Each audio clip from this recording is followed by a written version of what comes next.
आप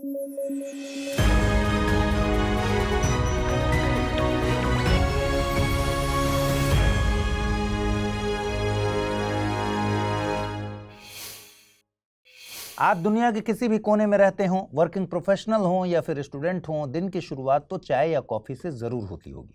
लेकिन क्या आपको पता है कि ग्लोबल वार्मिंग का खतरा आपके कॉफ़ी मग तक भी पहुंच चुका है। रिपोर्ट्स बताती हैं कि ग्लोबल वार्मिंग के चलते दुनिया की कॉफ़ी सप्लाई पर असर होने वाला है। ग्लोबल वार्मिंग के चलते तापमान बढ़ रहा है और बारिश के पैटर्न में एक शिफ्ट देखने को मिल रहा है। बारिश के पैटर्न में ये शिफ्ट दक्षिण अमेरिका, मध्य अमेरिका और दक्षिण पूर्व एशिया में भी देखने को मिल रहा है।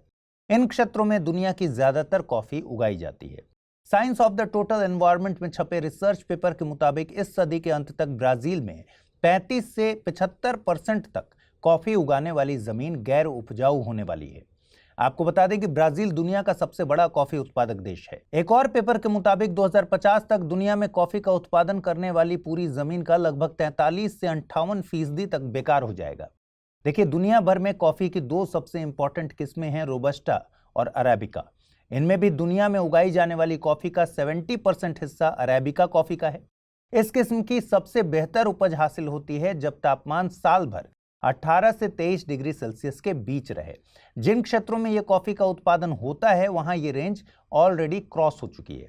इसके अलावा गर्म तापमान से कॉफी के उत्पादन में दो तरह की चुनौतियां आती हैं। पहली, कॉफी की फसल कॉफी रस्ट नामक बीमारी के लिए वल्नरेबल हो जाती है, जो कि एक फंगल इन्फेक्शन है। दूसरी चुनौती है बेरी बोरर बीटल्स नाम के कीट की। ये कीट कॉफी की बढ़ती फलियों के अंदर अंडे देते हैं, जिससे फसल खराब हो जाती है।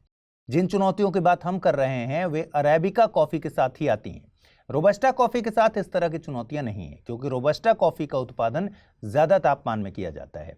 लेकिन इसके साथ समस्या यह है कि कॉफी पसंद करने वाले रोबस्टा कॉफी के टेस्ट को ही पसंद नहीं करते, इसलिए मार्केट में इसकी कीमत भी कम है।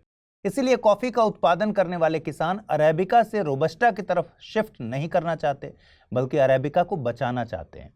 यहां पर एक बात और समझिए कि चाय और कॉफी को इतना ज्यादा पसंद क्यों किया जाता है।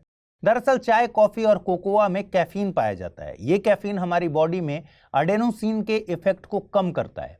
अडेनोसिन एक न्यूरोट्रांसमीटर है जो शरीर को थकान का अनुभव कराता है। आपने महसूस किया होगा कि चाय या कॉफी पीने के बाद हम रिलैक्स फील करते हैं। भारत की बात करें तो भारत में परंपरागत तौर पर कॉफी का उत्पादन पश्चिमी घाट के राज्यों जैसे कर्नाटक, केरल और तमिलनाडु में होता है। हालांकि कुछ वक्त से गैर परंपरागत क्षेत्रों जैसे कि आंध्र प्रदेश, ओडिशा और उत्तर पूर्व के कुछ राज्यों में इसके उत्पादन में तेजी देखने को मिली है। भारत में कॉफी एक निर्यात आधारित उत्पाद है। भारत में उत्पादित होने वाली कॉफी का 65 से 70% तक निर्यात कर दिया जाता है। भारत में अरेबिका और रोबस्टा दो तरह की कॉफी का उत्पादन होता है। कर्नाटक की बाबा बुदान-गिरी हिल्स कॉफी उत्पादन के लिए प्रसिद्ध है। बताते हैं कि 1600 के आसपास संत बाबा बुदन ने कॉफी के 7 बीजों के जरिए भारत में कॉफी प्लांटेशन की शुरुआत की थी। भारत में व्यापारिक तौर पर कॉफी का उत्पादन 18वीं शताब्दी में ब्रिटिश आगमन के बाद हुआ। कॉफी के लिए ministry of commerce and industry के तहत कॉफी बोर्ड ऑफ इंडिया काम करता है। ये एक सांविधिक संस्था है। इसका मुख्यालय बेंगलुरु में है। कभी जोमेटो या स्विगी से ऑर्डर करते वक्त आपके साथ ऐसा हुआ है कि जब आपने ऑर्डर करने के लिए प्रोडक्ट देखा तो उसकी कीमत 150 के आसपास थी, लेकिन जब आपने कार्ट में ऐड किया और फाइनली पेमेंट करने के लिए आगे बढ़े तो कुल कीमत बढ़कर हो गई 220 रुपए। इसे ड्रिप प्राइसिंग कहते हैं। मतलब यह कि ड्रिप प्राइसिंग एक ऐसी स्ट्रेटजी है जिसमें शुरुआत में किसी आइटम की कॉस्ट का केवल एक ही पोर्शन दिखाया जाता है, बाकी का अमाउंट परचेज प्रोसेस के दौरान शो किया जाता है। शुरुआत में जो प्राइस दिखाया जाता है उसे हेडलाइन प्राइस कहते हैं। बाकी के charges, platform fee, handling charges इत्यादि के नाम पर वसूल लिए जाते हैं। दरअसल हाल ही में मिनिस्ट्री ऑफ कंज्यूमर अफेयर्स के तहत डिपार्टमेंट ऑफ कंज्यूमर अफेयर ने ट्विटर यानी एक्स पर एक पोस्ट डालकर ग्राहकों को ड्रिप प्राइसिंग के लिए आगाह किया है। ड्रिप प्राइसिंग को लेकर ग्राहकों को सूचना देने के लिए एक नंबर भी जारी किया गया है। ड्रिप प्राइसिंग की इस मैकेनिज्म में सेलर्स का माइंडसेट ये होता है कि एक बार ग्राहक ने अगर किसी प्रोडक्ट को चूज कर लिया है तो बाद में एडिशनल कॉस्ट पता चल जाने पर भी वे अपना इरादा जनरली नहीं बदलते। दरअसल सेलर्स मानकर चलते हैं कि ऑनलाइन शॉपिंग करने वाले लोग दोबारा सर्च करने के ऑप्शन पर न जाकर उसी प्रोडक्ट को खरीद लेंगे। ड्रिप प्राइसिंग से उन सेलर्स को समस्या आती है जो अपनी प्राइसिंग में पारदर्शिता रखते हैं, क्योंकि ग्राहक उन उत्पादों की तरफ ज्यादा आकर्षित होते हैं जिनमें हिडन कॉस्ट्स को शुरुआत में नहीं दिखाया जाता। विशेषज्ञों के मुताबिक सरकार को ऑनलाइन प्लेटफॉर्म्स को क्लियर गाइडलाइंस जारी करनी चाहिए, जिससे किसी भी तरह की मैंडेटरी फी को शुरुआत से ही शो किया जाए। साथ ही ट्रेन्स या फिर सिनेमा टिकट जैसे उत्पादों को इससे फ्री रखा जा सकता है, क्योंकि इनमें डायनेमिक प्राइसेस होते हैं जिनमें बदलाव आ सकता है। दोस्तों, आपको याद है इस साल की शुरुआत में प्रधानमंत्री नरेंद्र मोदी ने लक्षद्वीप से अपनी एक फोटो शेयर की थी। उसके बाद लक्षद्वीप सोशल मीडिया पर छा गया था। लोग मालदीव जाने के बजाय लक्षद्वीप के टूरिज्म को बढ़ावा देने की बात कर रहे थे। लक्षद्वीप के खूबसूरत बीच और कोरल रीफ्स की खूबसूरती मालदीव को टक्कर भी दे रही थी, लेकिन लक्षद्वीप के कोरल रीफ्स चिंता का कारण बनते नजर आ रहे हैं। खबर आ रही है कि लक्षद्वीप की coral reefs marine heat waves के चलते कोरल ब्लीचिंग का शिकार हो रही हैं। ICAR यानी central marine fisheries research institute ने एक रिसर्च की थी। इसके मुताबिक अक्टूबर 2023 से लगातार उच्च तापमान के चलते कोरल रीफ्स ब्लीचिंग का शिकार हुई हैं। कोरल ब्लीचिंग के बारे में जानने से पहले हम समझते हैं कि कोरल्स क्या होते हैं। कोरल्स ऐसे मरीन इन्वर्टिब्रेट होते हैं जिनमें स्पाइन नहीं होती। ये सिंगल सेल एल्गी जूज़ैंथेले के साथ सिम्बायोटिक रिलेशन में रहते हैं। अब समझते हैं कोरल ब्लीचिंग क्या है। जब कोरल्स पर तापमान, प्रकाश और पोषण जैसी स्थितियों में बदलाव के कारण दबाव पड़ता है तो कोरल जूज़ैंथेले शैवाल के साथ सहजीविता यानी सिम्बायोटिक रिलेशन को खत्म कर देते हैं। इससे ये सफेद रंग में तब्दील हो जाते हैं। यह घटना कोरल ब्लीचिंग कहलाती है। कोरल ब्लीचिंग के लिए जिम्मेदार कारकों में महासागरों के तापमान में वृद्धि, प्रदूषित अपशिष्टों का महासागरों में बहाया जाना, सनलाइट का अधिक एक्सपोजर और एक्सट्रीम लो टाइड्स शामिल हैं। आपको बता दें कि दुनिया भर के ज्यादातर कोरल्स 30 डिग्री उत्तरी और 30 डिग्री दक्षिणी अक्षांश के बीच पाए जाते हैं। भारत में corals gulf of Kutch, gulf of Mannar, Andaman और निकोबार, लक्षद्वीप द्वीप समूह और मालवन में पाए जाते हैं। कुछ बातें यहाँ लक्षद्वीप के बारे में भी जान लेते हैं। लक्षद्वीप 36 द्वीपों का एक द्वीप समूह है। ये एरिया वाइज भारत का सबसे छोटा संघ शासित प्रदेश है। इसका एरिया मात्र 32 स्क्वायर किलोमीटर है। इसकी राजधानी कवरत्ती है। मलयालम और संस्कृत भाषा में लक्षद्वीप का शाब्दिक अर्थ है 1 लाख द्वीप समूह। इस पूरे संघ शासित प्रदेश में केवल एक ही जिला है। अमिनी दीव, लक्कादीव और मिनिकॉय को मिलाकर लक्षद्वीप कहा जाता है। लक्षद्वीप केरल हाईकोर्ट के न्यायिक क्षेत्र में आता है। वित्त मंत्री निर्मला सीतारमण ने GSTAT यानी GST अपीलेट ट्रिब्यूनल के पहले अध्यक्ष के तौर पर रिटायर्ड जज संजय कुमार मिश्रा को शपथ दिलवाई है। अध्यक्ष के तौर पर उनका चुनाव एक सर्च कम सिलेक्शन कमेटी के द्वारा किया गया है। इस कमेटी के अध्यक्ष CJI यानी भारत के मुख्य न्यायाधीश थे। इस सर्च कम सिलेक्शन कमेटी के द्वारा अपॉइंटमेंट कमेटी ऑफ कैबिनेट को सिफारिश की गई थी। अपॉइंटमेंट कमेटी की मंजूरी के बाद ये नियुक्ति की गई है। उन्हें 4 साल के कार्यकाल के लिए नियुक्त किया गया है। इस नियुक्ति के साथ उम्मीद की जा रही है कि GSTAT का कामकाज 1 जुलाई 2024 से शुरू हो जाएगा। 1 जुलाई को GST डे के तौर पर भी मनाया जाता है। GSTAT का गठन गुड्स एंड सर्विसेज एक्ट 2017 के तहत किया गया है। ये GST से जुड़े विवादों को सुलझाने के लिए एक बेहद जरूरी निकाय है। इसकी प्रिंसिपल बेंच नई दिल्ली में स्थित होगी। इसके अलावा 31 अन्य बेंच होंगी जो राज्यों और संघ शासित प्रदेशों में गठित की जाएंगी। इसका मकसद है GST से जुड़े मुद्दों को निष्पक्ष तरीके से सुलझाया जा सके और हायर कोर्ट्स पर इन विवादों के चलते बढ़ रहे दबाव को कम किया जा सके।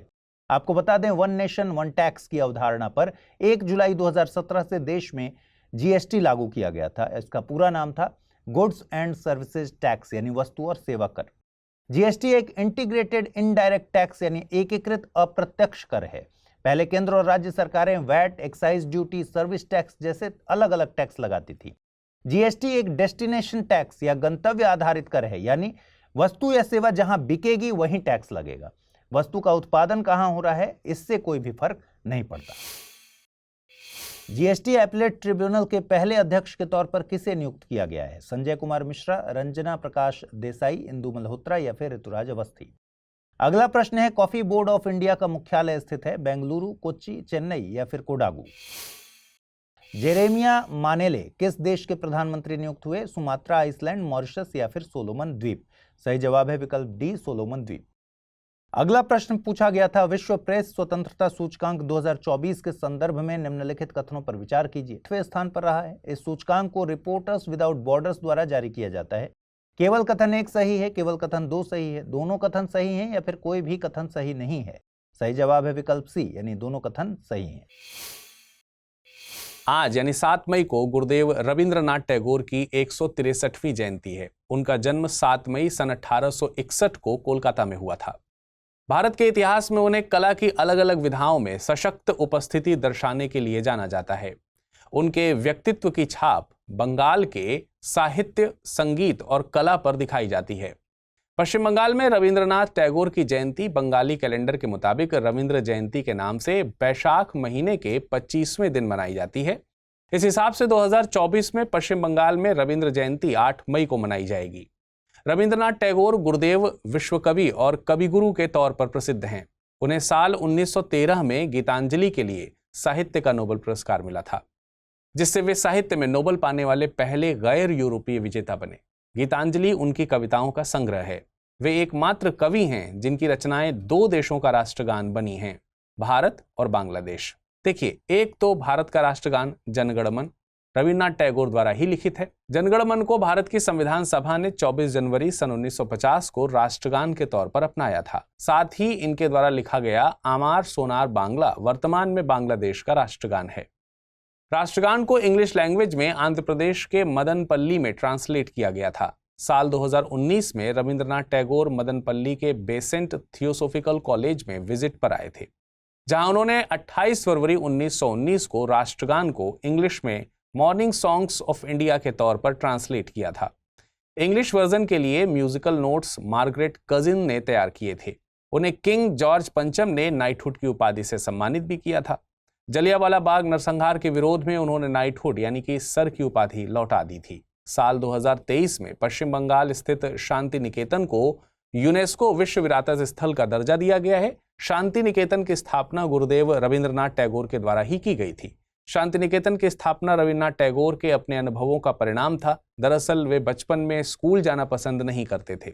स्कूल उन्हें सफोकेटिंग लगता था। उनका मानना था कि स्कूल बच्चों की रचनात्मकता को खत्म कर देते हैं।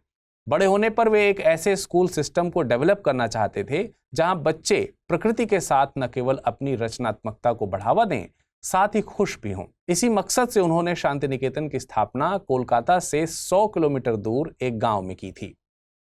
आप बताइए, आपके मुताबिक स्कूल कैसा होना चाहिए? इस खबर की अहमियत को समझने के लिए वर्ष 2021 में यूपीएससी द्वारा पूछे गए एक सवाल पर आइए करते हैं गौर। प्रश्न था, आंध्र प्रदेश में मदनपल्ली के संदर्भ में निम्नलिखित में से कौन सा कथन सही है? पिंगली वेंकैया ने यहां भारतीय राष्ट्रीय ध्वज तिरंगे का डिजाइन किया था। पट्टाभी सीतारमैया ने यहां से आंध्र प्रदेश में भारत छोड़ो आंदोलन का नेतृत्व किया। रविंद्रनाथ टैगोर ने यहां पर राष्ट्रगान का बांग्ला से अंग्रेजी में अनुवाद किया। या फिर मैडम ब्लात्स्की और कर्नल आलकाट ने यहां सबसे पहले थियोसोफिकल सोसाइटी का मुख्यालय स्थापित किया था। इसका सही जवाब है विकल्प सी। दिल्ली हाईकोर्ट ने दिल्ली के मुख्यमंत्री अरविंद केजरीवाल की न्यायिक हिरासत यानी कि जुडिशियल कस्टडी को 20 मई तक के लिए बढ़ा दिया है। गौरतलब है कि अरविंद केजरीवाल को लिकर पॉलिसी स्कैम में मनी लॉन्ड्रिंग एक्ट के तहत गिरफ्तार किया गया है। इस पूरे मामले में हमारे लिए 2 बातें समझना जरूरी है। न्यायिक हिरासत से क्या मतलब है और दूसरा, मनी लॉन्ड्रिंग एक्ट क्या है। तो देखिए, न्यायिक हिरासत से मतलब है कि जब किसी व्यक्ति को जुडिशियल मजिस्ट्रेट ने केंद्रीय या राज्य की जेल में रखा हो, इस कस्टडी के लिए मामले की परिस्थितियों को देखते हुए जज द्वारा आदेश दिया जाता है। न्यायिक हिरासत का समय 60 से 90 दिनों का हो सकता है। न्यायिक हिरासत में पूछताछ के लिए मजिस्ट्रेट की परमिशन की जरूरत होती है। इस हिरासत में व्यक्ति की जिम्मेदारी मजिस्ट्रेट के पास होती है, मतलब कि व्यक्ति मजिस्ट्रेट के संरक्षण में होता है। वहीं पुलिस कस्टडी में व्यक्ति को पुलिस स्टेशन या लॉकअप में रखा जाता है। साथ ही ये विश्वास किया जाता है कि अपराध व्यक्ति ने किया है। पुलिस कस्टडी में दोषी को 24 घंटे में मजिस्ट्रेट के सामने पेश करना होता है। साथ ही पूछताछ बिना मजिस्ट्रेट की परमिशन के की जा सकती है। अब बात करते हैं PMLA यानी prevention of money laundering act 2002 की। इस एक्ट का मकसद मनी लॉन्ड्रिंग को रोकने और मनी लॉन्ड्रिंग से प्राप्त संपत्ति की जब्ती का प्रावधान करने के लिए लाया गया था। इसका उद्देश्य मादक पदार्थों की तस्करी, आतंकवाद के वित्तपोषण जैसी अवैध गतिविधियों से संबंधित मनी लॉन्ड्रिंग का मुकाबला करना है। इसके जरिए मनी लॉन्ड्रिंग से हासिल अवैध संपत्ति को जब्त भी किया जाता है। ईडी यानी एनफोर्समेंट डायरेक्टरेट यानी मनी लॉन्ड्रिंग से जुड़े मामलों की जांच करने के लिए जिम्मेदार है। इस एक्ट के तहत ही ईडी ने दिल्ली के मुख्यमंत्री अरविंद केजरीवाल को गिरफ्तार किया। इसकी वजह दिल्ली सरकार की 2021-22 की एक्साइज पॉलिसी के फॉर्मुलेशन और एग्जीक्यूशन में की गई मनी लॉन्ड्रिंग को बताया गया है। आपको बता दें कि भारतीय संविधान का अनुच्छेद 22 कुछ दशाओं में गिरफ्तारी और निरोध से संरक्षण प्रदान करता है। गर्मी का मौसम सिर्फ हॉलीडे वेकेशन नहीं लाता, बल्कि ये मौसम अपने साथ तमाम बीमारियों को भी लाता है। अब खबर आ रही है कि केरल की सरकार ने बताया है कि राज्य में वेस्ट नाइल फीवर के मामले दर्ज किए गए हैं। केरल के सभी जिलों को इस मामले में सतर्क रहने के लिए कहा गया है। केरल में वेस्ट नाइल फीवर का पहला मामला साल 2011 में दर्ज किया गया था। 2019 में तो इसके चलते एक 6 साल के बच्चे की मौत भी हो गई थी। वेस्ट नाइल फीवर का मामला सबसे पहले साल 1937 में युगांडा के वेस्ट नाइल जिले में पाया गया था। इसी के चलते इस फीवर को वेस्ट नाइल फीवर कहा जाता है। वेस्ट नाइल फीवर मनुष्यों में क्यूलेक्स प्रजाति के मच्छरों के काटने से फैलता है। ये मच्छर वेस्ट नाइल वायरस से संक्रमित होते हैं। वेस्ट नाइल वायरस से संक्रमित अधिकांश लोगों में लक्षण नहीं होते हैं, लेकिन लगभग 5 में से 1 व्यक्ति को बुखार, सिर दर्द, शरीर में दर्द और अन्य फ्लू जैसे लक्षण होते हैं। बेहद कम मामलों में लेकिन गंभीर होने पर वेस्ट नाइल मस्तिष्क और रीढ़ की हड्डी में गंभीर सूजन यानी कि एंसेफेलाइटिस और मेनिंजाइटिस का कारण बन सकता है। पक्षी इस वायरस के नेचुरल होस्ट होते हैं। ये वायरस घोड़ों को भी संक्रमित करता है, लेकिन उनके लिए वैक्सीन इजाद कर ली गई है, पर अभी तक इंसानों के लिए वैक्सीन नहीं बनी है। ये फ्लेवी वायरस जीनस की फैमिली का वायरस है। यहाँ एक बात नोट कर लेनी चाहिए कि अभी तक वेस्ट नाइल वायरस का ऐसा कोई मामला दर्ज नहीं किया गया है जहां पर यह एक संक्रमित व्यक्ति से दूसरे संक्रमित व्यक्ति में फैला हो। ऐसे ही घोड़े भी इस वायरस के लिए डेड एंड होस्ट हैं, मतलब ये कि अगर इनसे कोई घोड़ा संक्रमित होता है तो इन्फेक्शन आगे नहीं फैलता है। अब दुनिया और समाज किसानों से और ज्यादा की उम्मीद करने लगा है। इनसे अपेक्षा करने लगा है कि ये न सिर्फ भोजन पैदा करें बल्कि जलवायु परिवर्तन को कम करने में भी हमारी मदद करें, और इसके लिए किसान अपनी खेती के तरीकों में बदलाव करें। इसलिए आजकल खेती में नए नए तरीकों का इस्तेमाल किया जा रहा है। इनमें से एक है कार्बन फार्मिंग। आजकल खेती में कार्बन फार्मिंग के इस्तेमाल को बढ़ाने पर ज्यादा जोर दिया जा रहा है। उम्मीद है कि कार्बन फार्मिंग के जरिए किसान जलवायु परिवर्तन से लड़ सकते हैं। कार्बन फार्मिंग वायुमंडल से ग्रीन हाउस गैसों के उत्सर्जन को कम करने में मदद कर सकती है, मिट्टी की गुणवत्ता में सुधार कर सकती है। इससे खेती ज्यादा उपज देने वाली और टिकाऊ हो जाती है। अब आप सोच रहे होंगे कि कार्बन फार्मिंग आखिर है क्या? असल में कार्बन फार्मिंग एक कृषि प्रबंधन प्रणाली है जो मिट्टी में कार्बन को संग्रहित करने पर केंद्रित है। ये वायुमंडल में ग्रीन हाउस गैसों के उत्सर्जन को कम करने और जलवायु परिवर्तन से लड़ने का एक तरीका है। इस तकनीकी में मिट्टी की गुणवत्ता में सुधार किया जाता है, साथ ही बायोडायवर्सिटी को बढ़ावा मिलता है। परंपरागत खेती में मिट्टी की उर्वरता में कमी की वजह से वायुमंडल में कार्बन डाइऑक्साइड का उत्सर्जन होता है। पशुओं के प्रजनन और रखरखाव के कारण मीथेन और नाइट्रस ऑक्साइड का उत्सर्जन भी होता है। साथ ही उर्वरकों और कीटनाशकों के इस्तेमाल की वजह से नाइट्रस ऑक्साइड का उत्सर्जन भी होता है। आसान भाषा में कहा जाए तो कार्बन फार्मिंग एक तरह की कृषि प्रक्रिया है जिसका मकसद वायुमंडलीय कार्बन को मिट्टी, फसल की जड़ों, लकड़ी और पत्तियों में एकत्र करना है। इसके लिए किसान खेती की नई व्यवस्था को लागू करते हैं, जैसे कि कार्बन से भरपूर उर्वरकों का इस्तेमाल, मिट्टी को खराब करने वाली जुताई में कटौती और वातावरण से कार्बन डाइऑक्साइड को सोखने वाले पेड़ और फसलें उगाना। इसके अलावा क्रॉप रोटेशन यानी फसल चक्र प्रणाली भी अपनाई जाती है। यह कार्बन को संरक्षित करने में मिट्टी की मददगार दूसरी तकनीकों में शामिल है।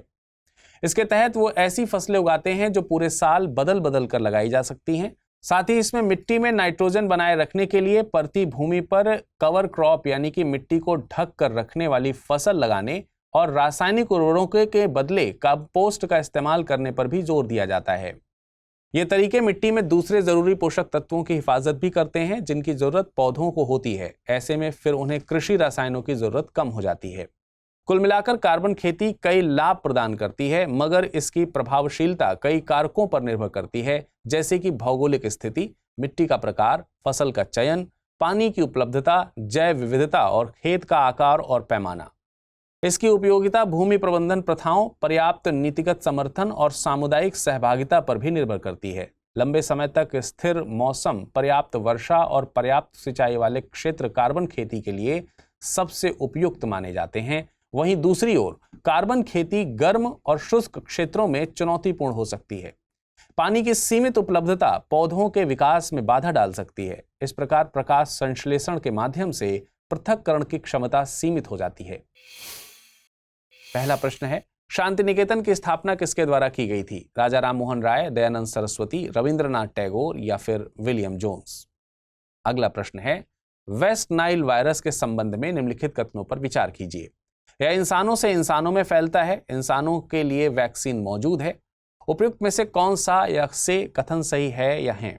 केवल एक, केवल दो, एक और दो दोनों, ना तो एक ना ही दो। पहला प्रश्न पूछा गया था, जीएसटी एपेलेट ट्रिब्यूनल के पहले अध्यक्ष के तौर पर किसे नियुक्त किया गया है? संजय कुमार मिश्रा, रंजना प्रकाश देसाई, इंदु मल्होत्रा या फिर ऋतुराज अवस्थी? इसका सही जवाब है विकल्प ए। अगला प्रश्न था, कॉफी बोर्ड ऑफ इंडिया का मुख्यालय स्थित है बेंगलुरु, कोच्चि, चेन्नई या फिर कोडागू में?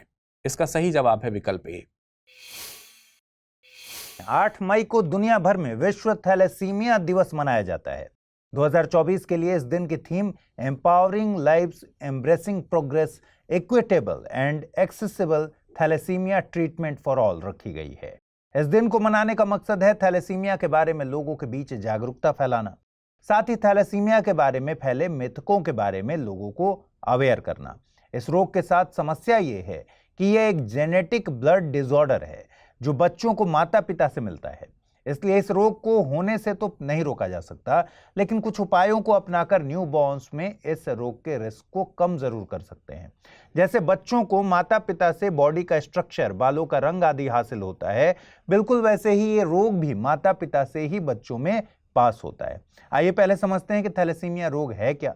थैलेसीमिया रोग एक रक्त विकार है जो बच्चों को माता पिता से मिलता है।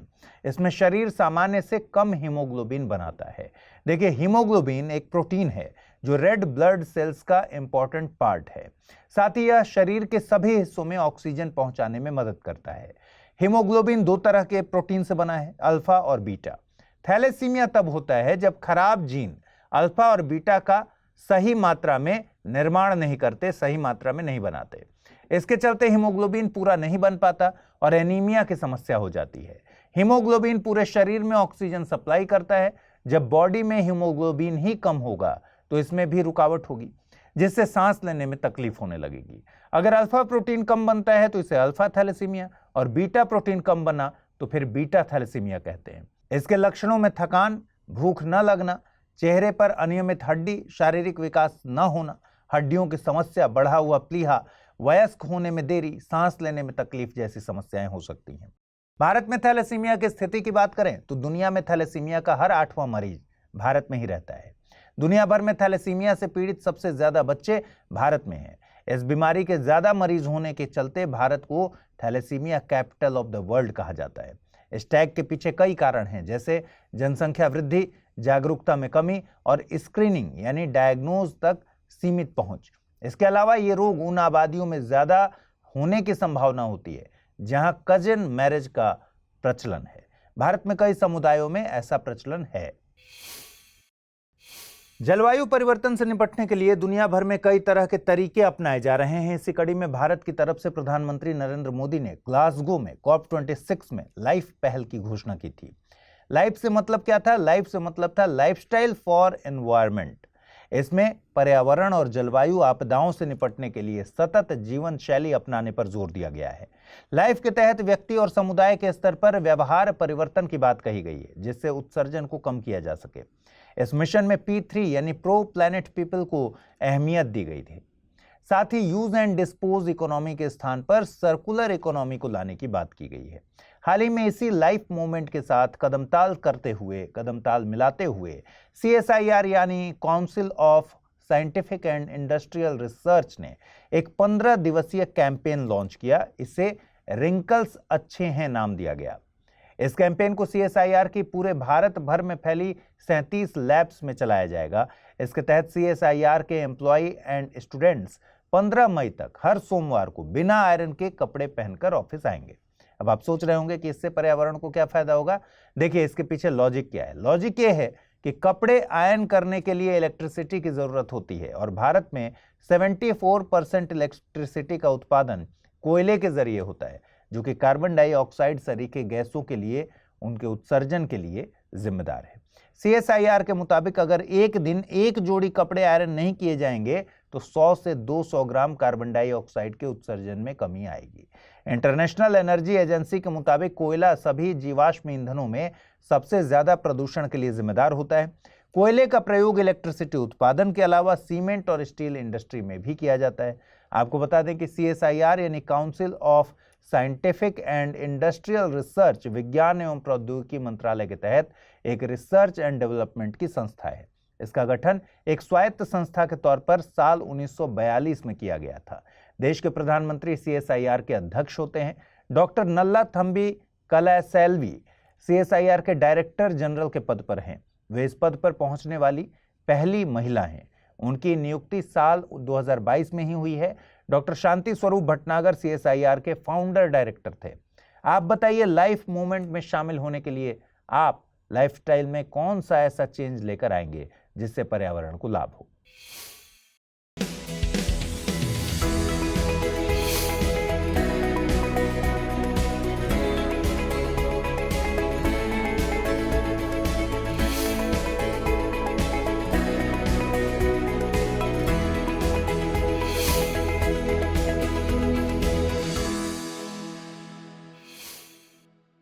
हाल ही में यूएन के न्यूक्लियर वॉचडॉग IAEA के प्रमुख राफेल ग्रॉसी ईरान की यात्रा पर थे। इस दौरान उन्होंने ईरान से अपने न्यूक्लियर प्रोग्राम की मॉनिटरिंग को लेकर सहयोग करने की बात कही है।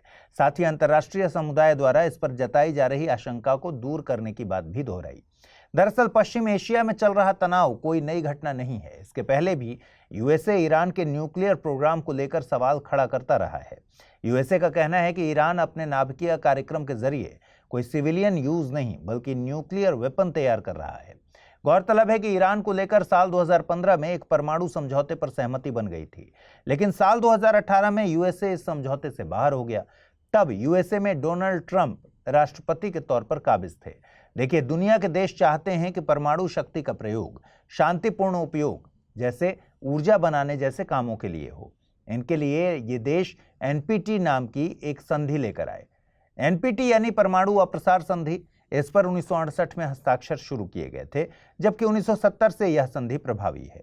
5 नाभिकीय हथियार संपन्न देशों समेत 191 देश इस संधि में शामिल हैं। संधि का मकसद परमाणु हथियारों के प्रसार को रोकना, निरस्त्रीकरण को प्रोत्साहित करना और परमाणु तकनीक के शांतिपूर्ण उपयोग के अधिकार को सुनिश्चित करना है। NPT शांतिपूर्ण उद्देश्यों के लिए नाभिकीय शक्ति के प्रयोग का समर्थन करती है। भारत ने अब तक NPT पर हस्ताक्षर नहीं किए हैं। दरअसल भारत NPT को भेदभावपूर्ण मानता है। इसके प्रावधान केवल 5 देशों चीन, फ्रांस, रूस, UK और USA को ही परमाणु हथियार संपन्न मानते हैं। लेकिन अन्य देश जो परमाणु शक्ति संपन्न नहीं हैं, हस्ताक्षर करने के बाद उन्हें यह अधिकार नहीं है कि वे परमाणु शक्ति हासिल कर सकें। इस तरह भारत पहले से परमाणु शक्ति संपन्न देश और गैर परमाणु शक्ति संपन्न देशों के बीच किए जाने वाले भेदभाव का विरोध करता है। भारत का स्टैंड इस मामले में ठीक भी है, क्योंकि जो देश पहले से परमाणु हथियारों से संपन्न हैं, वे ये डिसाइड कर रहे हैं कि अब किसी के पास परमाणु हथियार न हो। ऐसे में वे देश जो परमाणु हथियार विकसित नहीं कर पाए हैं, वे हमेशा परमाणु हथियारों से संपन्न देशों की ताकत से डरते रहेंगे। परमाणु अप्रसार संधि के मकसदों को पूरा कराने के लिए IAEA यानी अंतर्राष्ट्रीय परमाणु ऊर्जा एजेंसी को जिम्मेदारी दी गई है। IAEA का गठन हुआ था 1957 में। मुख्यालय इसका ऑस्ट्रिया के वियना में है। इसका मुख्य कार्य है विश्व में परमाणु ऊर्जा का शांतिपूर्ण उपयोग सुनिश्चित करना। यह संयुक्त राष्ट्र का अंग नहीं है, इसे भी ध्यान रखना है, लेकिन सुरक्षा परिषद और संयुक्त राष्ट्र महासभा को यह अपनी रिपोर्ट सौंपता है। बीते दिनों खबर आई थी कि पश्चिम बंगाल के राज्यपाल पर सेक्सुअल हैरेसमेंट के मामले में शिकायत दर्ज कराई गई है, लेकिन संविधान के एक प्रावधान के चलते उन पर पद पर रहते हुए कार्रवाई नहीं की जा सकती। दरअसल संविधान का अनुच्छेद 361 इसके प्रावधानों के चलते पुलिस उन पर कार्रवाई नहीं कर सकती। हालांकि पश्चिम बंगाल के गवर्नर ने इन आरोपों को मनगढ़ंत बताया है। अनुच्छेद 361 क्या कहता है? अनुच्छेद 361 के मुताबिक राष्ट्रपति और राज्यपालों को उनकी शक्तियों या कर्तव्यों के प्रयोग में किए गए कार्यों के लिए किसी भी अदालत द्वारा बुलाया नहीं जा सकता है। यह सुनिश्चित करता है कि वे कानूनी उत्पीड़न के डर के बिना अपने कर्तव्यों का पालन कर सकें। अपने कार्यकाल के दौरान राष्ट्रपति या राज्यपालों के खिलाफ किसी भी अदालत में कोई आपराधिक मामला दायर नहीं किया जा सकता। इस सुरक्षा का उद्देश्य उनके आधिकारिक कर्तव्यों में अनुचित हस्तक्षेप को रोकना है। साथ ही राष्ट्रपति या राज्यपालों के खिलाफ उनके व्यक्तिगत कार्यों से संबंधित सिविल मामले केवल 2 महीने की नोटिस अवधि के बाद ही शुरू किए जा सकते हैं। यह प्रावधान सुनिश्चित करता है कि उनके पास किसी भी आरोप का जवाब देने और अपना बचाव करने के लिए पर्याप्त समय हो। मतलब ये कि अनुच्छेद 361 राष्ट्रपति और राज्यपालों को विशेष सुरक्षा प्रदान करता है। उनकी भूमिका में किए गए किसी भी काम के लिए उन्हें अदालत में नहीं ले जाया जा सकता और पद पर रहते हुए उनके खिलाफ कोई आपराधिक कार्यवाही या गिरफ्तारी नहीं हो सकती। इसके अलावा यदि कोई उनके कार्यकाल से पहले या उसके दौरान किए किसी काम के लिए उन पर मुकदमा करना चाहे तो उन्हें 2 महीने पहले नोटिस देना होगा। देखिए, राष्ट्रपति और राज्यपाल का पद संविधान में गरिमामय पद है। उनके कार्यों और निर्णयों की संवैधानिक अहमियत है, इसलिए ऐसे प्रावधान किए गए हैं। पद से हटने के बाद उन पर कार्रवाई की जा सकती है। पहले भी ऐसे मामले सामने आए हैं जब राज्यपाल ने अपने ऊपर आए आरोप के चलते इस्तीफा दे दिया। उसके बाद उन पर कानूनी कार्रवाई भी की गई।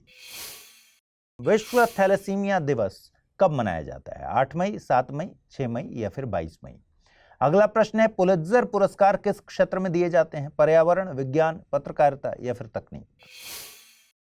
पहला प्रश्न पूछा गया था, शांति निकेतन की स्थापना किसके द्वारा की गई थी? राजा राम मोहन राय, दयानंद सरस्वती, रविंद्रनाथ टैगोर या फिर विलियम जोन्स? सही जवाब है विकल्प सी, रविंद्रनाथ टैगोर। अगला प्रश्न था, वेस्ट नाइल वायरस के संबंध में निम्नलिखित कथनों पर विचार कीजिए। यह इंसानों से इंसानों में फैलता है, इंसानों के लिए वैक्सीन मौजूद है। उपर्युक्त में से कौन सा ऐसे कथन सही है या हैं? केवल 1, केवल 2, 1 और 2 दोनों, न तो 1 नहीं 2। सही जवाब है दोनों ही गलत हैं, विकल्प डी। आपने भारत में बढ़ती जनसंख्या की चुनौती के बारे में कई बार सुना होगा, लेकिन ज्यादा जनसंख्या हमेशा चुनौती नहीं होती। यदि देश की जनसंख्या को शिक्षा और स्वास्थ्य जैसी मूलभूत सुविधाएं मिल जाएं, तो यही जनसंख्या मानव संसाधन में तब्दील हो जाती है। कई मामलों में भारत ने अपने इसी मानव बल के बूते देश विदेश में नाम कमाया है। ऐसी ही एक खबर आ रही है इंटरनेशनल ऑर्गेनाइजेशन फॉर माइग्रेशन द्वारा जारी वर्ल्ड माइग्रेशन रिपोर्ट 2024 से।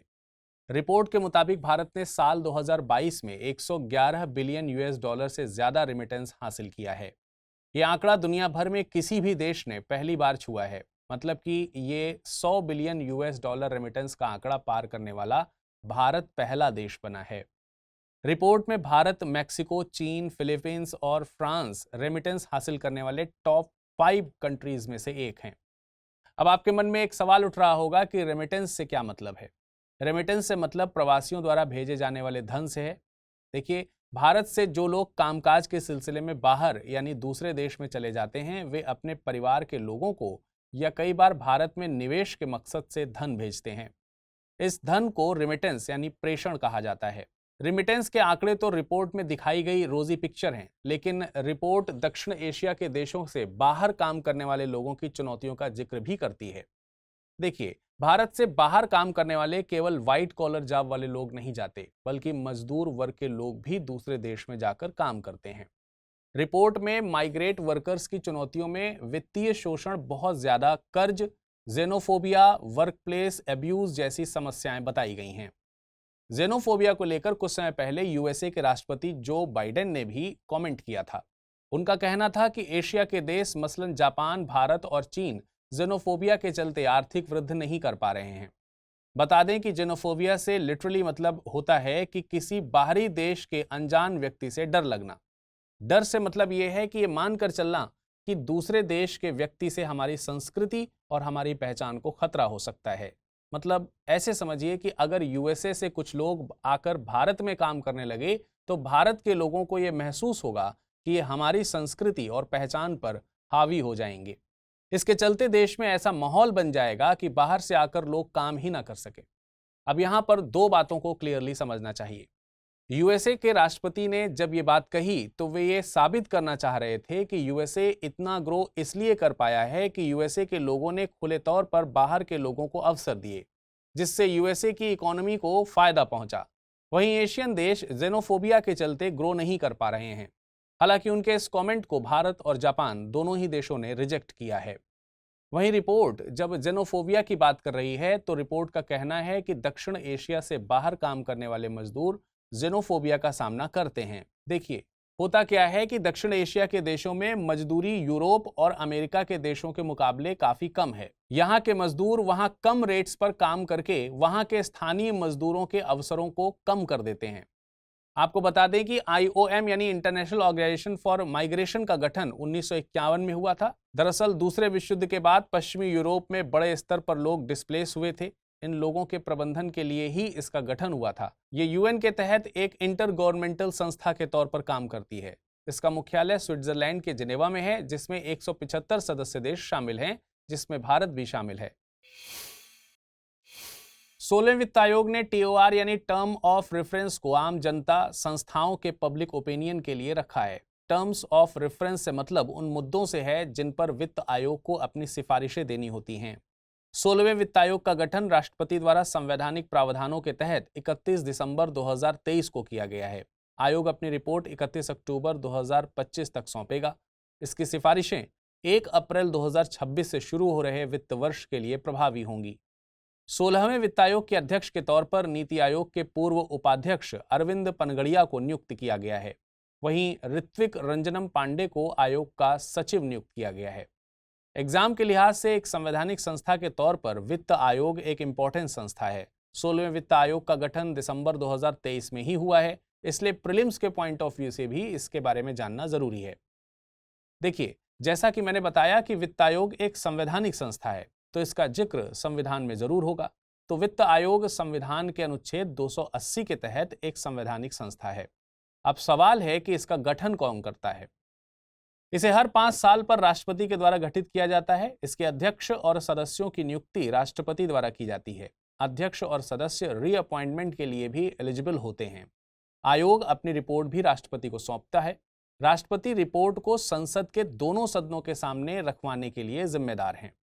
ये तो हुई गठन की बात। अब सवाल है कि वित्त आयोग करता क्या है। इसका काम केंद्र और राज्यों के बीच कुल कर के विभाजन के बारे में सिफारिश करना होता है। राज्यों को दी जाने वाली अनुदान और सहायता के बारे में भी इसके द्वारा सिफारिश की जाती है।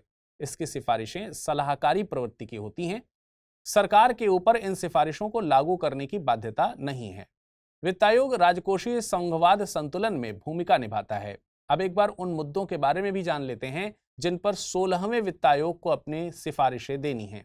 वित्त आयोग को संघ और राज्यों के बीच टैक्सेस यानी करों की शुद्ध आय का वितरण करना है। वित्त आयोग सुझाव देगा कि इनमें राज्यों को कितना हिस्सा दिया जाए। इसके अलावा राज्य के वित्त आयोग द्वारा की गई सिफारिशों के आधार पर राज्य में पंचायतों और नगर पालिकाओं के संसाधनों के लिए राज्य की समेकित निधि को बढ़ाने के लिए जरूरी उपाय सुझाने होंगे।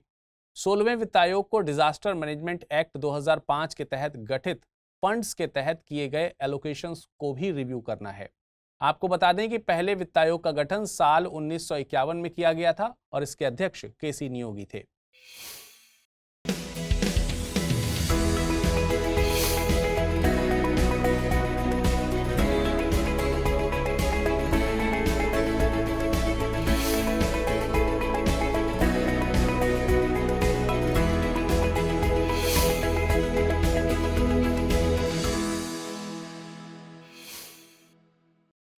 दक्षिण पूर्व एशिया में स्थित वियतनाम इन दिनों USA से एक मांग कर रहा है। वियतनाम चाहता है कि USA उसका दर्जा नॉन मार्केट इकोनॉमी के बजाय मार्केट इकोनॉमी में तब्दील कर दे।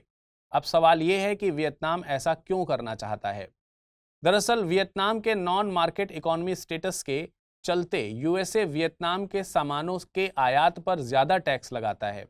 तो अब हम जान लेते हैं कि USA किसी देश को नॉन मार्केट इकोनॉमी स्टेटस कब देता है। पहले तो आप ये जान लीजिए कि USA की नॉन मार्केट इकोनॉमीज की लिस्ट वाले देशों में रूस और चीन समेत 12 देश शामिल हैं। किसी भी देश को नॉन मार्केट इकोनॉमी स्टेटस के लिए कुछ फैक्टर्स को कंसीडर किया जाता है। मसलन देश की करेंसी कन्वर्टेबल है या नहीं, मजदूरी की दरें प्रबंधन और मजदूरों के बीच फ्री बार्गेनिंग पर आधारित हैं या नहीं, उत्पादन के साधनों पर सरकार का नियंत्रण है, मतलब ये कि उत्पादन कैसे कितना होगा इसका निर्णय देश की सरकार करती है। इसमें मानवाधिकार के मुद्दों को भी इसमें शामिल किया जाता है। FDI अलाउड है या नहीं। जब USA किसी देश को नॉन मार्केट इकोनॉमी की लिस्ट में जगह देता है तो वहां के उत्पादों के आयात पर एंटी डंपिंग ड्यूटी लगाता है। एंटी डंपिंग ड्यूटी तभी लगाई जाती है जब ये मान के चला जाता है कि देश निर्यात के उत्पादों की कीमत को जानबूझकर सस्ता रखते हैं। दरअसल एंटी डंपिंग ड्यूटी लगाकर देश अपने घरेलू उद्योगों को बचाते हैं। ऐसे समझिए कि वियतनाम सस्ते श्रम और सरकार की नीतियों के चलते बेहद कम दामों पर कपड़े का उत्पादन करता है।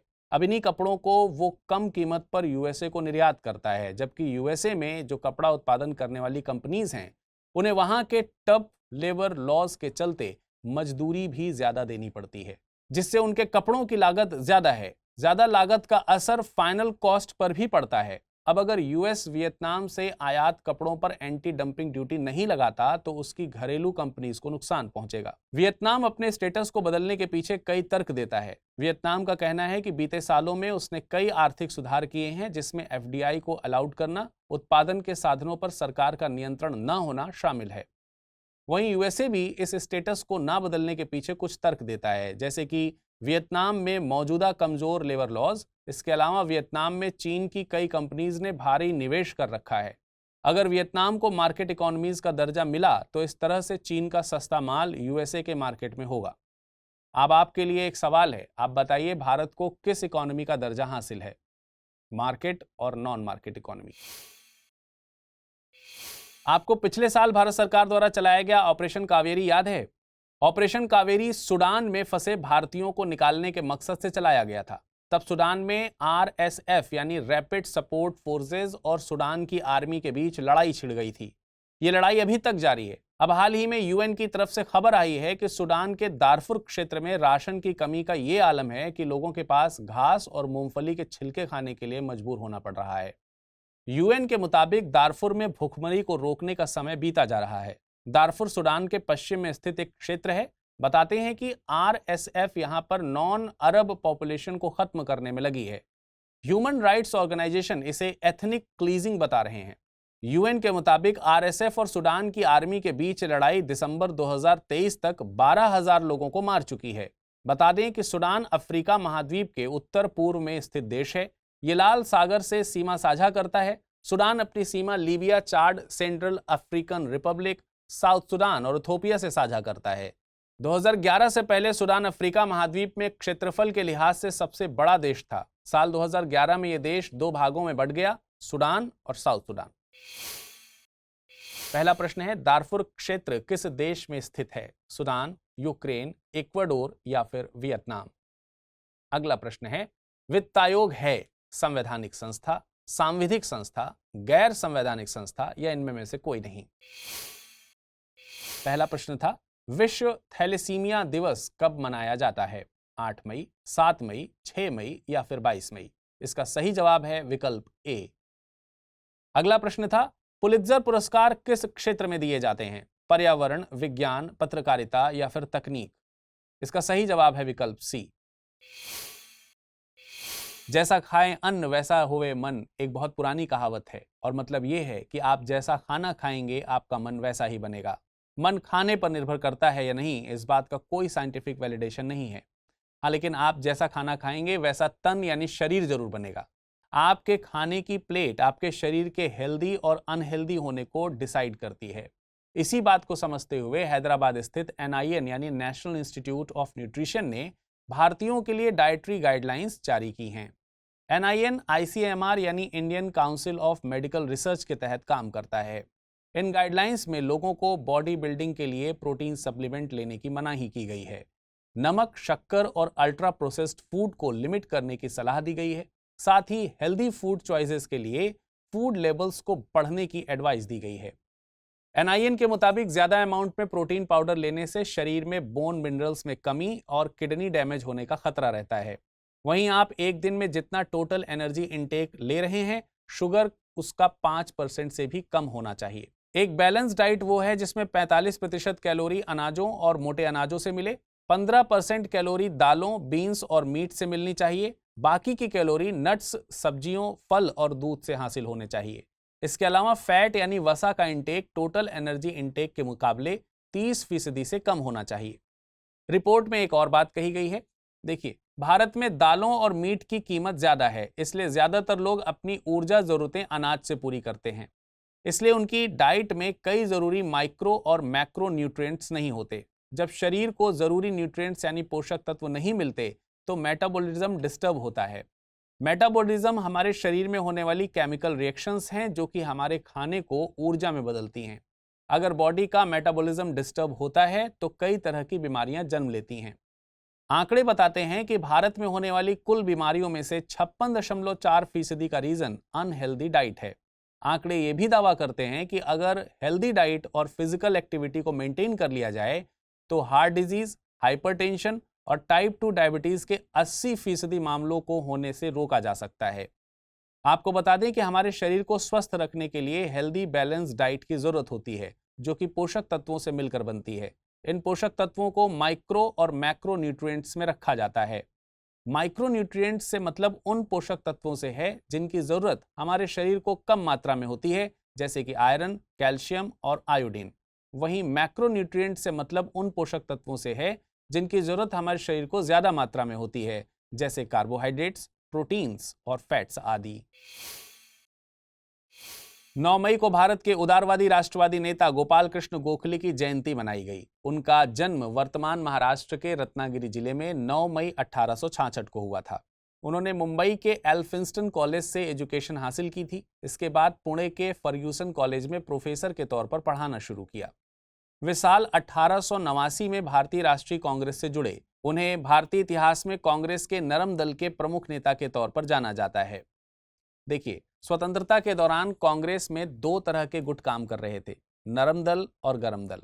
नरम दल के नेता ब्रिटिशर्स से जो भी मांग रखते थे वे बेहद सीमित सुधारों, आर्थिक मांगों तक सीमित थी। नरम दल का रवैया उदारवादी था। इसके विपरीत गरम दल के लोग अपनी सांस्कृतिक विरासत के बलबूते भारत को सभी देशों के समान मानकर चलते थे।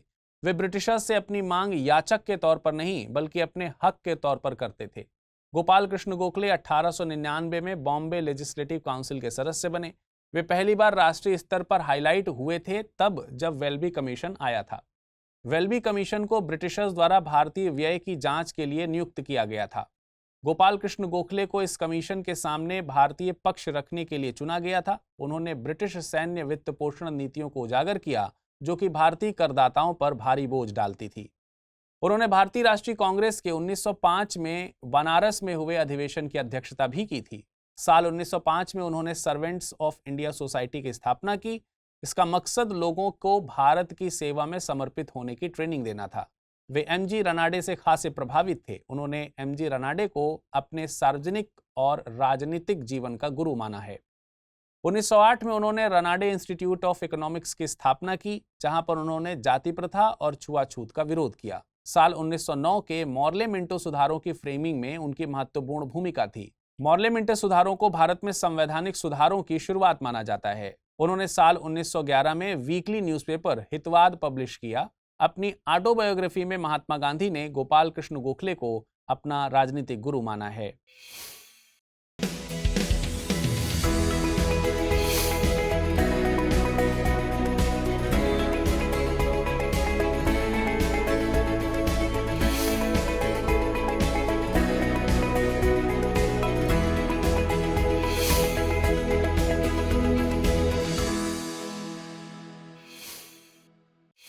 राजनीतिक गलियारों से आ रही एक बहुत बड़ी खबर। दरअसल दिल्ली के मुख्यमंत्री अरविंद केजरीवाल जी को सुप्रीम कोर्ट ने अंतरिम जमानत पर रिहा कर दिया है। अगर आप इस खबर से पहले रूबरू नहीं हुए हैं तो हम आपको बता दें कि अरविंद केजरीवाल जी को दिल्ली एक्साइज पॉलिसी स्कैम में कथित तौर पर कनेक्शन के चलते ईडी ने अरेस्ट किया था। इसके चलते वे देश के पहले ऐसे मुख्यमंत्री बन गए हैं जो पद पर रहते हुए जेल गए हैं। अब इस पूरे मामले में हमारे लिए आंतरिक जमानत यानी कि इंटरिम बेल क्या होती है ये जानना बेहद जरूरी है। अंतरिम जमानत के बारे में जानने से पहले हम उन शर्तों को भी समझ लें जिनके आधार पर सुप्रीम कोर्ट ने उनकी अंतरिम जमानत मंजूर की है। वे मुख्यमंत्री कार्यालय और दिल्ली सचिवालय का दौरा नहीं करेंगे, किसी भी आधिकारिक फाइल पर हस्ताक्षर नहीं करेंगे जब तक कि यह दिल्ली के उपराज्यपाल की मंजूरी या अनुमोदन के लिए जरूरी ना हो। इसके अलावा उन्हें एक्साइज पॉलिसी स्कैम मामले में अपनी भूमिका के बारे में टिप्पणी करने, किसी भी गवाह से बातचीत करने या मामले की आधिकारिक फाइल तक पहुंच से भी रोक दिया गया है। अब हम समझते हैं कि बेल यानी जमानत का कॉन्सेप्ट क्या है। देखिए, जमानत हमारे इंडियन लीगल सिस्टम का एक अहम पहलू है। इस व्यवस्था के चलते किसी अपराध में दोषी व्यक्ति की व्यक्तिगत स्वतंत्रता को सुनिश्चित किया जाता है। जमानत से मतलब किसी आपराधिक मामले में आरोपी व्यक्ति को दी जाने वाली रिहाई है जिसमें मुकदमा अभी कोर्ट में लंबित है और कोर्ट ने निर्णय नहीं दिया है। जानते हैं जमानत की व्यवस्था भारतीय लीगल सिस्टम में क्यों शामिल की गई। हमारे देश में बरसों तक ब्रिटिशर्स का शासन बना रहा। हमने वो दौर भी देखा है जहां हमें अपनी बेसिक आजादी के लिए लड़ाई लड़नी पड़ी। इसलिए संविधान निर्माताओं ने अनुच्छेद 21 को फंडामेंटल राइट के तौर पर संविधान में शामिल किया था। जमानत का प्रावधान अनुच्छेद 21 के तहत मिले फंडामेंटल राइट को भी सिक्योर करता है। साथ ही हमारी न्याय व्यवस्था में व्यक्ति को दोषी सिद्ध होने तक निर्दोष ही माना जाता है। जमानत के प्रावधान में किसी आरोपी व्यक्ति को बेवजह जेल में रखने से बचाया जा सकता है। भारत में जमानत सीआरपीसी की धारा 436 से 439 तक दिए गए प्रावधानों में शासित होती है।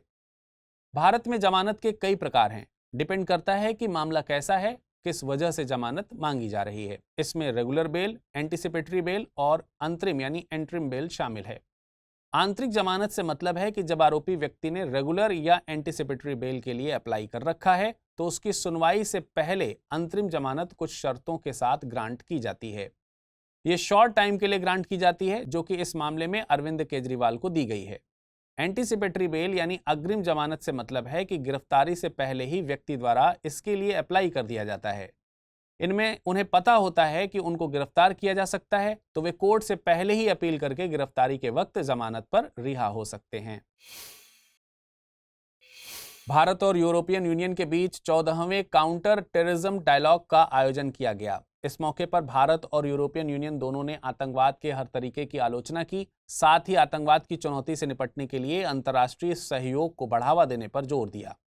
इस मौके पर यूरोपियन यूनियन के यूरोपोल और भारत की सीबीआई के बीच साथ मिलकर काम करने की व्यवस्था पर भी सहमति बनी है। साथ ही वैश्विक स्तर पर आतंकवाद से निपटने के लिए GCTF यानी ग्लोबल काउंटर टेररिज्म फोरम को बेहद जरूरी बताया गया है। GCTF एक अनौपचारिक अराजनीतिक बहुपक्षीय आतंकवाद विरोधी मंच है। GCTF का गठन साल 2011 में किया गया था। यह दुनिया भर के विभिन्न देशों को आतंकवाद से निपटने की रणनीतियों को आपस में साझा करने का एक फोरम प्रदान करता है। ये फोरम दुनिया भर के नीति नियंताओं के लिए आतंकवाद से मुकाबला करने वाली गैर बाध्यकारी रणनीतियां तैयार करता है। भारत और यूरोपियन यूनियन दोनों ही GCTF में सदस्य के तौर पर शामिल हैं। वर्तमान में GCTF की अध्यक्षता यूरोपियन यूनियन और इजिप्ट के पास है। पहला प्रश्न है, नेशनल इंस्टीट्यूट ऑफ न्यूट्रिशन कहां स्थित है? हैदराबाद, बेंगलुरु, चेन्नई या फिर मुंबई? अगला प्रश्न है, सर्वेंट्स ऑफ इंडिया सोसाइटी की स्थापना निम्नलिखित में से किसके द्वारा की गई थी? गोपाल कृष्ण गोखले, फिरोज शाह मेहता, दादा भाई नौरोजी या फिर लाला लाजपत राय? पहला प्रश्न था, दारफुर क्षेत्र किस देश में स्थित है? सूडान, यूक्रेन, इक्वेडोर या फिर वियतनाम? इसका सही विकल्प है ए। अगला प्रश्न था, वित्त आयोग है संवैधानिक संस्था, सांविधिक संस्था, गैर सांविधिक संस्था या इनमें में से कोई नहीं? और इसका सही विकल्प है विकल्प ए।